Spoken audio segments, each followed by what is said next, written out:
Embarcarán hoy por la noche en un vuelo de Turkish que llegará a España a las 10 de la noche, así que mañana estarán ya en Navarra. Lo que ocurrió es que Turquía puso en marcha una legislación para limitar las exportaciones de productos que ellos consideran son importantes para luchar contra el coronavirus en Turquía.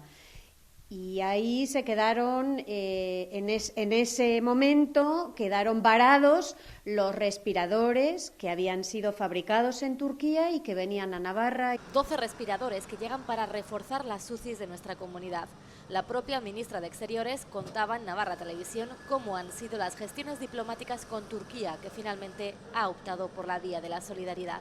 En un primer momento nos dijeron que iban a quedarse en Turquía porque los necesitaban ellos, pero bueno, después de un poquito de buenos oficios por nuestra parte, de diplomacia discreta y de mucha comprensión por parte de las autoridades turcas, ellas decidieron que España las necesitaba, que había una urgencia sanitaria en España y dieron una autorización para que pudieran salir estos respiradores. González Laya explicaba que hay material sanitario por valor de más de 700 millones que España ha comprado a otros países.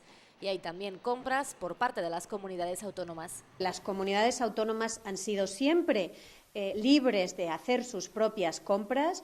Navarra finalmente tendrá más respiradores para luchar con más fuerza contra el COVID-19.